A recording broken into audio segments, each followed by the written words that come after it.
In today's Q&A video, we'll be going over everything about the channel, myself, and of course, Grand Theft Auto 6. That's what we're going to be getting into in today's video. But real quick, if you guys are new to the channel, welcome on in. Please consider subscribing to Project Vice, and of course, turn on those post notifications so you never miss an upcoming GTA 6 upload. Also as well, please consider following me on my social media channels, that being Twitter, X, and of course on Instagram as well. Be able to stay up to date with all the latest and greatest GTA 6 content. Without any further ado, let's jump straight into the video. So the first question comes from Demarian Anders 6715, and he goes, the size of GTA 6, will it be over 150 gigabytes? Firstly, I don't know the exact answer to that question. I don't work at Rockstar, but if I had to speculate and theorize what I think it may be, I would say it's probably going to be in the range from perhaps maybe 150 to 200 gigabytes. And the reason why I say this is because if we look at the big AAA titles that are currently out there on the market, we do have Call of Duty Warzone, which is separate from the mainline Call of Duty titles that do release annually, and that is at 125 gigabytes. And if we look at the latest Call of Duty that just released late last year, Black Ops 6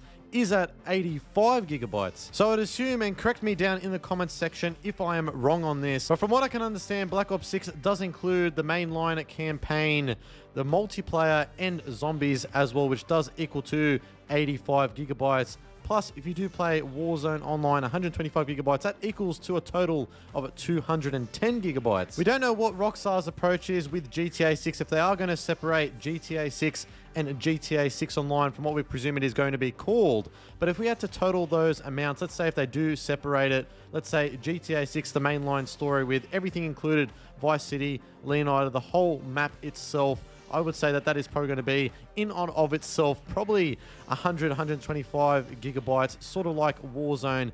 But GTA 6 is going to be packed with so much content, even on launch with the single player content. And following launch, post-launch with GTA 6 Online, I would say that Rockstar are going to follow a same approach with what they did with GTA 5, where they released the mainline GTA 5 single player on September 17th, 2013, and then a few weeks later releasing GTA 5 Online. So I wouldn't be surprised if GTA 6 Online is going to be a lot as well in terms of the download size. Obviously, we don't know to what extent is going to be included within it. There's just not much information currently out there at the moment. But I would say that it is probably going to be equaling to a total of around 200 gigabytes or so. Perhaps more, who even knows? But once we get more official information from Rockstar, once we get closer to the game's launch, then we'll be able to get a clearer picture of what the file size will be. Next question comes from RKFU Gaming, and he goes, when do you think Rockstar will give us more info about GTA 6? Plus, do you think the map will be huge and have 3 big cities and 3 small sub-county cities/towns like the leaks suggest? To answer the first part of your question, I have absolutely no idea. Obviously, it's a common theme here on the channel to speculate and theorize on when Rockstar may release some more official information. I wish I knew exactly when we would be getting some new GTA 6 info, but it's very, very difficult due to, obviously, Rockstar, how they have gone about GTA 6 in terms of marketing this game and releasing official communication to us. It has just been so completely different compared to their last 2 titles that they've come out with. But if you guys have been keeping up with my last recent videos that I've come out with, you would have seen that around this time frame, Rockstar does release official news regarding their upcoming titles, which they have done in the past with GTA 4, LA Noire, Max Payne 3, GTA 5, and Red Dead 2. And also as well, we do have the Take-Two earnings call coming up on February 6th as well. So I would say that it is going to be sooner rather than later. If I had to guess right now at this particular point in time as of the recording of this video, I would say that prior to February 6th, we should be seeing something from Rockstar regarding GTA 6, an update from them, a community update, trailer 2, screenshots, which I've been harping on about as of recent. So I'd say that we should be seeing something relatively soon, hopefully prior to this next Take-Two earnings call. The next question comes from The Real Kratos 2024. He goes, hey Project Vice, I have a question.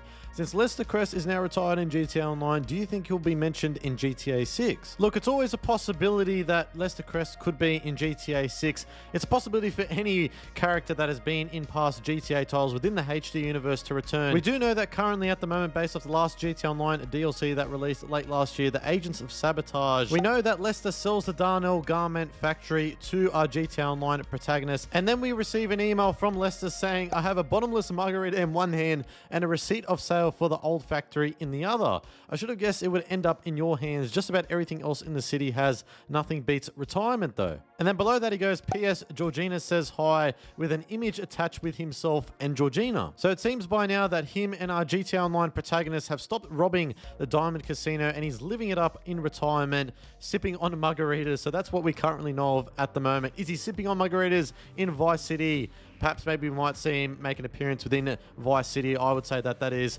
likely, but we'll have to wait and see once the game obviously does come out. If he does make a cameo appearance, he won't have any major influence on the game or anything like that in terms of the storyline.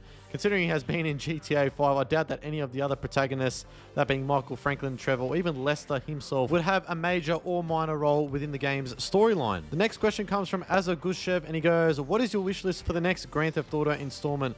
What are your thoughts about Trailer 2? And also, what do you want to see in it? Are you going to be doing playthroughs and secrets and Easter eggs? In terms of answering the first part of your question, I have done a video on that GTA 6 Ultimate Wishlist, 50 things we want to see. And in terms of answering the second part of your question of what I'd like to see in Trailer 2, I think it's probably the same as what a lot of other people out there want to see in Trailer 2, and that is just more of Jason. We didn't see much of him within Trailer 1 at all. We saw glimpses of him. We didn't really see much of him from like dialogue. He didn't really say much at all other than just the word trust to Lucia. So I think seeing more of him would definitely give a lot more context surrounding his character, and also as well his relationship with Lucia. What role does he play within this relationship? What role does he play within GTA 6's story, within this Bonnie and Clyde like duo? That is something that I definitely want to see within Trailer 2. Also as well, it'd be great to see more of Vice City and Leonida. Just seeing more of GTA 6 visually is going to be absolutely incredible. And lastly as well, seeing perhaps maybe some side characters that we did see within the September 22 leaks, I think would be cool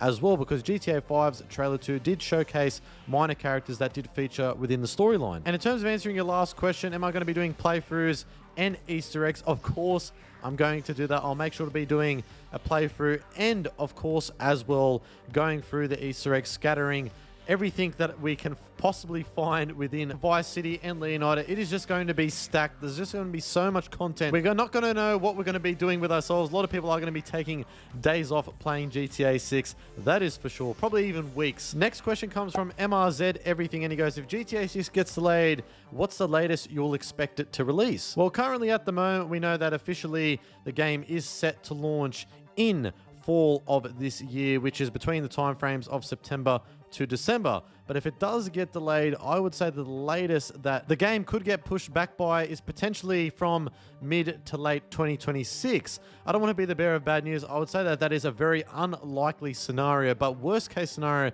would be sort of mid to late 2026. But I don't think that is going to happen. If anything, if it does get delayed, which I think is probably possible at this rate, considering the lack of new news from Rockstar surrounding the game, I would say that probably early to mid 2026 seems more likely if there is a delay. Next question comes in from Balto Wolf X, and he goes, do you think Arthur Morgan will get referenced in GTA 6? Yes, I think he will be, and I have a hunch. Reason being is because we did see within the September 22 leaks that there was like one clip where Jason was wearing what seemed to appear to be Arthur Morgan's hat that he wore within Red Dead Redemption 2. Unless that's an Easter egg or a reference to Arthur Morgan, I guess that we'll have to wait and see when the game does eventually launch. But I will say though, when we saw Trailer 1, that Jason does look very, very similar to Arthur Morgan. I don't know if it's just me, but there is a strikingly close resemblance to Arthur Morgan with Jason. I mean, if you look at a side-by-side comparison here, you would see that they both look very, very similar. Next question comes in from Ungodly Beast 8436, and he goes, do you think video game graphics in the future will become so realistic that they become uncanny? I would say yes. We are definitely getting to that point where we are seeing lifelike, realistic graphics within video games. I mean, if we look at, there is one game currently at the moment, I don't know if it's released or if it's still in development, that is Unrecord. If you guys have seen that, there was a gameplay trailer that came out, I think it might have been last year or the year before, that is just looks so realistic and so lifelike. I would say that we are definitely getting to that point where games are getting so realistic they are starting to look like real life.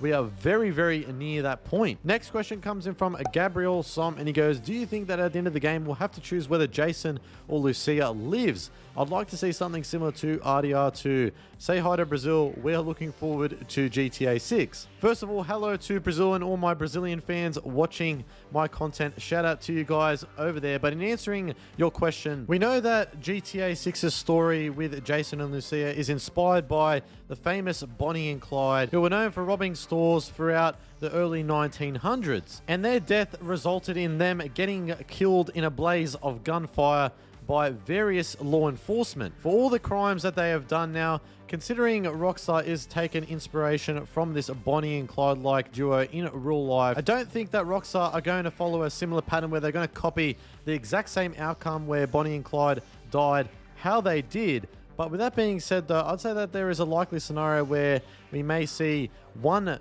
protagonist lives and the other one dies. There might be multiple endings similar to GTA 5 and a canon ending, which I would say that that is a likely scenario. But seeing that they are in a relationship, doing crimes and all of that type of stuff, getting caught up potentially in the fame and rising up through the ranks in Vice City and Leonida, there is a possible scenario where we could see where we have to choose whether one of them lives or not. But obviously that's just me speculating. I don't know anything at all. They could be living happily ever after in Vice City and Leonida. I guess we'll just have to wait and see. Next question comes in from Dockside Games 8861, and he goes, will GTA 6 actually cost $100 or are people BSing? Before we even attempt to answer this question, we need some context surrounding the past two titles that Rockstar have come out with, that being GTA 5 and RDR2. They both had multiple versions, GTA 5 having a special edition and collector's edition, similar to Red Dead Redemption 2 having a collector's edition. So seeing that that is probably going to be likely the case, Rockstar going and following similar pattern here, I would say that GTA 6 costing $100. The base version, I'd say, this is my personal prediction, that it's probably just going to be costing $70 for the standalone base version of the game. And then I'd say that we are going to be likely seeing multiple other versions, whether it is a special collector's edition, something along those lines, which could be equaling to a total of $100 being priced at that amount. But for GTA 6 costing $100 just for the standard version, I would say that that is absolute BS. I don't read into that. That is absolutely ridiculous for all those articles that have come out with that stuff. Yeah, just don't believe it. Next question, this is a quick one, comes in from Ephraim Swetu B4W. I probably butchered that. I definitely butchered that. He goes, what is your age? At the moment, I am 24. Definitely a good age for GTA 6 releasing later this year.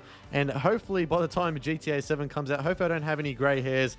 I guess we'll just have to wait and see when that comes around. Hopefully the channel would have survived by that point throughout GTA 6's lifespan in the next 15 to 20 years, if and when a GTA 7 does release. Hopefully I am still alive. Next question comes in from Swaggy Shiesty, and he goes, where do you see yourself after the release of GTA 6? And to quickly answer that question, continuing to make GTA 6 videos. I want to be doing this for a very, very long time, and I plan to make a career out of YouTube through GTA 6 and making content on this game, which I'm so very, very passionate about. Obviously the GTA franchise and just Rockstar Games titles as a whole. I mean, the first GTA title that I played, I think some of you guys may have known this from the Cyber Vice podcast that has come out throughout the various episodes that I've done with my buddy Cyberboy, that GTA 4 was my first playthrough, my first GTA title that I experienced when I was about 10 or 11 years old at the time. And playing it for the first time was an absolutely unbelievable experience. So doing this as a content creator, making content on GTA 6 is something I never ever would have thought of.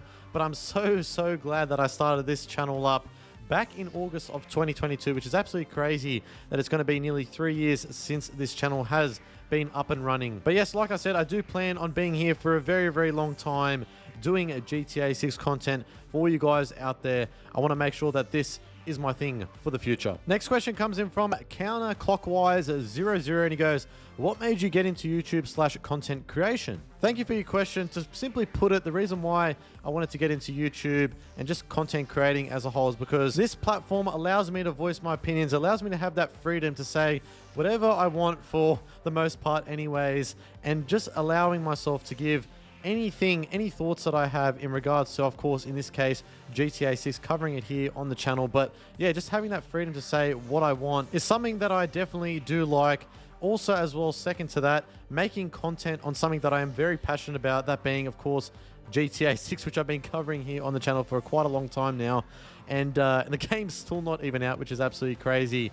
And also, thirdly to that as well, I do enjoy the video making process, from capturing content, recording my voice as I'm doing at the moment, even editing the video and then exporting it out to my desktop and uploading it to YouTube is just a very rewarding experience. And also as well, fourthly to that is creating an audience and just connecting with you guys and talking to you guys, interacting with you all is just something that I never would have thought would have been possible. Having you guys supporting me through this journey is an absolutely grateful experience. And I just love each and every one of you guys. You guys mean so much to me, more than you know. Each and every single one of you that watch and comment on my videos. Yeah, I just really appreciate all of you. And shout out to my longtime fans that have been commenting on my videos for the last many years. I've been on here since 2022. You know who you are.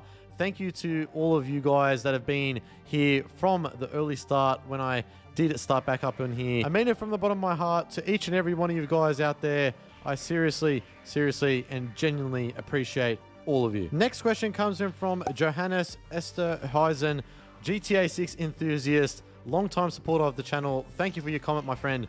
I've been wondering for a while, is YouTube your full-time job? By the way, I love the content. You're my favorite GTA 6 YouTuber, bro. Firstly, thank you for the love and support and just the kind words. I know you've been a supporter here on the channel for quite a while, so I thank you very much for that. But in answering your question, no, it is not my full-time job. I do have another job that I go to, but I plan to make YouTube my full-term job sometime in the future, hopefully in the near future. Like I mentioned earlier in the video with another question, I do plan to make a career out here on YouTube.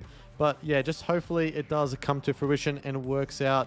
I just got to keep it up, I guess. Next question comes from Red Dead Singer. He goes, GTA 5 or RDR2? And to quickly answer that, GTA 5. I've always preferred Grand Theft Auto over Red Dead Redemption. Just a personal preference. GTA 5 is definitely my favorite top Rockstar Games title. Probably more than GTA 4. It's very tricky. I sometimes go back and forth between 4 and 5. I love both of them. But yeah. Next question comes in from Quantum and he goes, what are your expectations for GTA 6, whether it be gameplay, story, online, etc.? That's a very loaded question. There's a lot of layers to it. Obviously, I'd like to go over it more in detail, but obviously in this Q&A style video, that is difficult to do. But to simply put it though, I just want the gameplay to be much better, obviously, than GTA 5.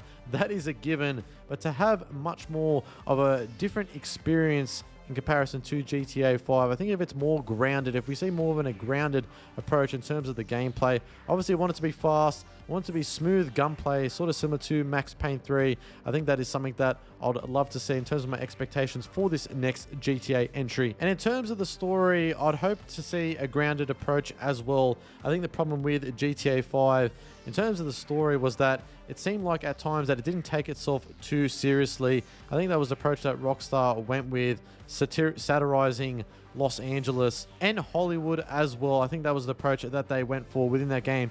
GTA 4 was more of a darker story. So I think if we see a blend of a GTA 4 and a GTA 5 in 6, I'd say that that would be a welcome addition in terms of the story. And in terms of GTA 6 Online or whatever that is going to be called, I'd love to just see multiple maps, multiple cities, multiple different types of islands that we can visit post-launch. I think that would definitely be something that would be absolutely incredible. Having a GTA world within GTA 6 Online is going to be something that I would be definitely putting my hand up and saying, yes, I'm in for that. Also as well, just much more depth and detail, attention to detail with our characters and being able to customize them much more to our liking in comparison to GTA 5. I think that that was something that was lacked within the online component for 5.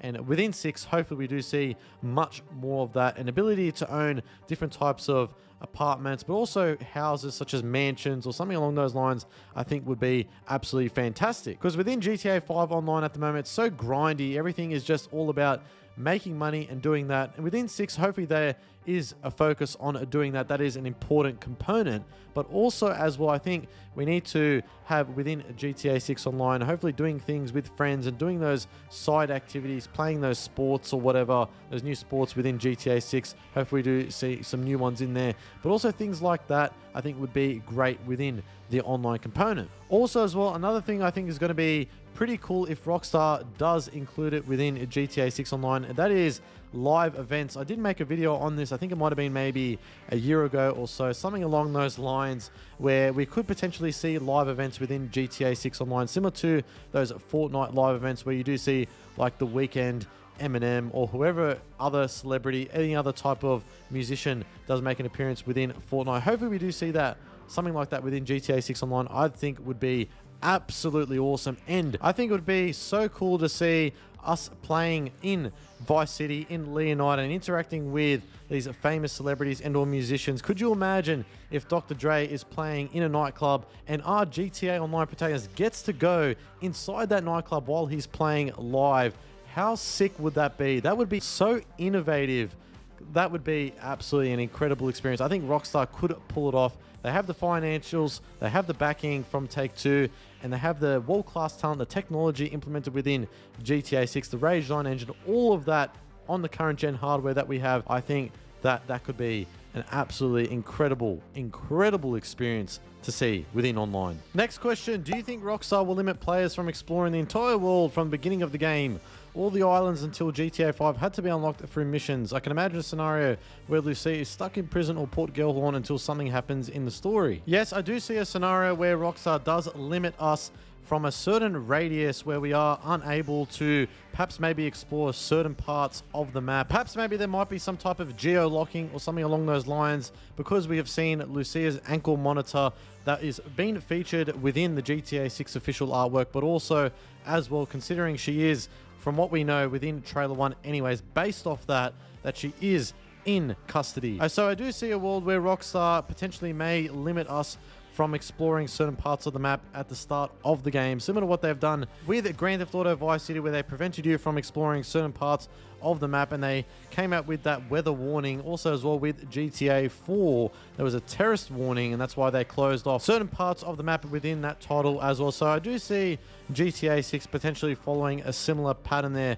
based off what we currently know about the game, but that could change once we do get a more official information about GTA 6. Next question comes in from Boris Rob Y, and he goes, how do you think that will handle GTA 6 online on day one in terms of servers, because so many people will try to play it at the same time? And that's exactly right. It's going to be very, very difficult on day one in terms of Rockstar Games trying to handle all the different types of people and all the traffic going through their servers in terms of GTA 6 Online on day one is going to be absolutely chaotic. I don't know how the servers are going to be able to put up with every single person trying to get online on day one. Thing is, when GTA 5 first launched, obviously we had the single player component that launched on September 17th of that year in 2013, but then it was about a few weeks later, in around early October, that's when we saw GTA Online launch. And if you guys do remember, I certainly do. I was one of those people that was able to play GTA 5 Online when it did first come out, and the servers were absolutely horrendous. Like, getting into that first mission with Lamar took forever. It took so long. The learning times were absolutely brutal. And yeah, hopefully Rockstar have learnt their lesson this time around with GTA 6 Online. I'm sure that they would have, and I'm sure that they're going to be better prepared this time around. So whether it's going to be the exact same scenario or perhaps maybe not as bad, hopefully it will be the latter, because a lot of people are going to be trying to get online. So yeah, hopefully Rockstar do have a better idea in mind on how they are going to approach it. Obviously, I don't work at Rockstar, so I don't know behind the scenes of their plans and what the workarounds on how they're going to try and get it to work on day one. But hopefully it will be smooth, but it's going to be quite difficult for that process to run quite smoothly, I will say. Next question comes in from Nathan O'Brien. He goes, I remember the statement made by creators a while ago that said the graphics jump between RDR2 and GTA 6 will be bigger than the jump between GTA 5 and RDR2. Do you still believe this is true? I'd say based off what we have already seen within trailer 1, I mean, GTA 6's graphics is looking absolutely impeccable and looking so insane. It looks so innovative in terms of everything that we have seen currently already. In comparison to Red Dead Redemption 2, I'd say that it's a massive step up from RDR2 for sure. Whether the graphics jump from RDR2 to GTA 6 will be bigger than the one from 5 to RDR2, that is hard to say at the moment, because we're comparing trailer 1 to a game that is already officially released, and we have seen so much from Red Dead Redemption 2. But GTA 6 is definitely shaping up for this to ring true and become a reality. And we also got to keep in mind as well, when Red Dead Redemption 2 did release, and that was on the previous generation of consoles, that being the Xbox One and PlayStation 4. That was in 2018, which currently at the moment, it is 2025. That is 70 years ago. by the time GTA 6 is currently expected to release later this year, that would be, 7 years since Red Dead Redemption 2 has come out. We're going to be on a new generation of consoles, a new Rage engine. I'd say that Rockstar can definitely knock it out of the park here, and I think that statement definitely has some truth to it. And last question comes in from Mr. Mel's 2003, and he goes, what do you think are Rockstar's plans after GTA 6/online? And do you also think we will ever get another Midnight Club game? To answer the first part of your question in terms of Rockstar's plans after GTA 6 and online, well, with GTA 6 online, they're obviously going to be updating that quite regularly, but I would say their plans would likely be introducing a new IP. And the reason why I say this is because I doubt Rockstar are going to flip-flop back and forth between Red Dead Redemption, GTA, Red Dead Redemption, GTA. I don't think that they want to continue to keep doing that. I think introducing a new IP would be a breath of fresh air for Rockstar as a whole, and also for us fans as well. Seeing a new IP from them would be absolutely incredible. And apparently over the last few years, a Project Medieval pattern from Take-Two, Rockstar's parent company, was identified, and apparently it refers to a technology behind a potential future game set in the medieval time period. And from what we can understand, it's under the codename Project Ethos, and it is trademarked by Take-Two. So if that is believed to be true, then that is absolutely incredible, because that does mean that Rockstar are planning on working, currently working perhaps maybe behind the scenes on this medieval title. I mean, how sick would that be? A game that is set in the medieval time period, developed by Rockstar in-house. That would be absolutely incredible. Alright guys, that is the Q&A done for today's video. If you wanted to enjoy it and found any informative value, please consider subscribing to the channel, like, and of course turn on those post notifications so you never miss an upcoming GTA 6 upload. Also as well, if you want to see more Q&A videos like this one, then make sure to let me know down in that comment section below. But stay safe, have a great day, and I am out.